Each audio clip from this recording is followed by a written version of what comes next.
ابھی حدود حرم کی میں فضیلت بتلا رہا ہوں. حدود حرم ایک بہت بڑا ایریا ہے. آپ مسجد عائشہ کی طرف چلے جائیں, مسجد عائشہ کے بالکل آگے حکومت نے ایک بورڈ لگایا, لکھا ہے وہاں پر دا اینڈ آف حدود حرم, یہاں حدود حرم ختم ہو رہا ہے.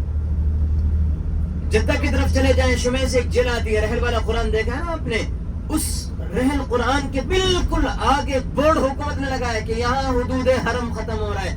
اس پورے سرزمین کے خطے کی میں فضیلت بتلا رہا ہوں. یہ وہ جگہ ہے جہاں اللہ رب العزت نے لڑائی جھگڑا کرنے سے, قتل و قتال سے, ایک دوسرے کو مارنے سے, تکلیف دینے سے, چاہے زبان کے ذریعے سے کسی کو تکلیف دینا ہو یا ہاتھ کے ذریعے سے کسی کو تکلیف دینا ہو, اللہ رب العزت نے اس سرزمین پر منع فرمایا ہے. بھائی انسانوں کو تکلیف دینا دور کی بات ہے. ایک صحابی رضی اللہ تعالیٰ عنہ بیان فرماتے ہیں, اگر کوئی جانور کسی درخت کے نیچے بیٹھا ہوا ہو, اس جانور کو ہٹا کر کے بھگا کر کے اس درخت کے نیچے اور سائے میں بیٹھنے سے بھی اللہ نے منع فرمایا ہے. کچھ مہینے وہ آتے ہیں جن مہینوں کے اندر یہاں کی گھاس کو نہیں اکھاڑ سکتے, یہاں کے کانٹوں کو نہیں توڑ سکتے, یہاں کی گری ہوئی چیزوں کو نہیں اٹھا سکتے. آپ اس شہر میں ہیں جس شہر میں اللہ رب العزت کا گھر کعبۃ اللہ ہے, نبی علیہ الصلوۃ والسلام کی پیدائش ہے, بہت سے انبیاء کرام علیہ الصلوۃ والسلام کی نسبتیں شہر سے لگی ہوئی ہیں. عام شہر نہیں ہے اور یہ عام سرزمین نہیں ہے. ہمیں اور آپ کو اس سرزمین سے وہ محبت ہونی چاہیے جو میرے آقا نبی علیہ الصلوۃ والسلام کو تھی. میرے آقا نبی علیہ الصلوۃ والسلام کو حدیث اس سرزمین سے کیا محبت تھی, ذرا سا دیکھیے گا. نبی علیہ الصلوۃ والسلام کو جب مکے کے لوگوں نے ستایا, اللہ رب العزت نے آقا کو مدینہ جانے کا حکم دیا. بھائی میرے آقا مدینہ اپنی مرضی سے نہیں گئے. جب مکے کے لوگوں نے ستایا, میرے آقا کو پریشان کیا, اللہ رب العزت نے نبی علیہ الصلوۃ والسلام کو مدینہ جانے کا حکم دیا. میرے آقا کی اپنی مرضی مدینہ جانے کی نہیں تھی, لیکن جب میرے آقا مدینہ جا رہے ہیں, کیسے جا رہے ہیں ذرا دیکھیے. میرے آقا اپنی سواری پر سوار ہیں, اس شہر مکہ کو پیچھے مڑ کر کے دیکھتے جیسے ایک ماں اپنے بچے کو جدا کرتے وقت, رخصت کرتے وقت, الوداع کرتے وقت پیچھے مڑ مڑ کر کے دیکھتی ہے.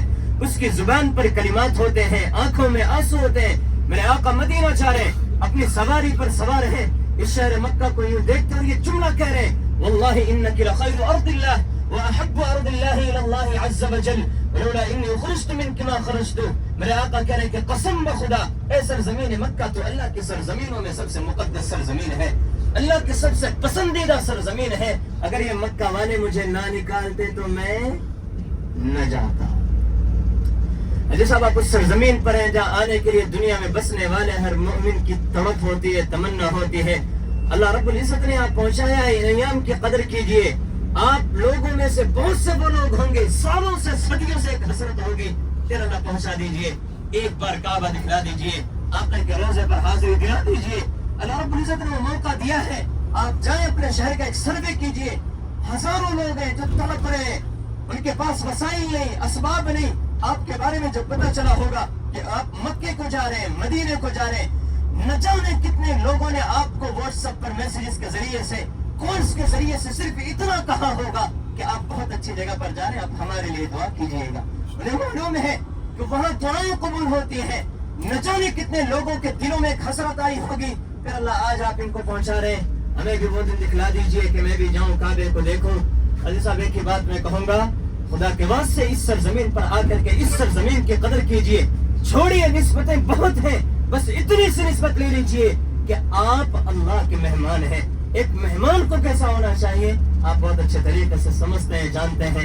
کامیاب ہے وہ شخص جس نے اپنی زندگی کو انڈیا کے زندگی گزارنے میں اور یہاں کے زندگی گزارنے میں فرق کیا. یاد رکھیے گا, میں سمجھتا ہوں بہت بڑا نقصان اٹھاتا ہے وہ شخص جو صرف اس پر اعتبار کر لیتا ہے, 2 عمریں ہو گئے, 3 عمریں ہو گئے, چلو اب مسجد میں جانے کی ضرورت نہیں, تہجد میں اٹھنے کی ضرورت نہیں, نوافل کے اہتمام کی ضرورت نہیں, اللہ سے گڑ گڑا کر مانگنے کی ضرورت نہیں. شیطان دل میں اور یہ وسوسہ بٹھا دے, عمرہ ہو گیا, کافی ہے, مغفرت ہو گئی, پھر بندہ پورے دن کو اپنے ہوٹل میں گزار دے. میں یہ سمجھتا ہوں یہ بہت کچھ دے کر کے ہم بہت بڑا اپنا نقصان اٹھا رہے ہیں. اللہ رب العزت سے دعا کیجیے کہ اللہ رب العزت ہمیں سرزمین کی قدر کرنے کی توفیق نصیب فرمائے.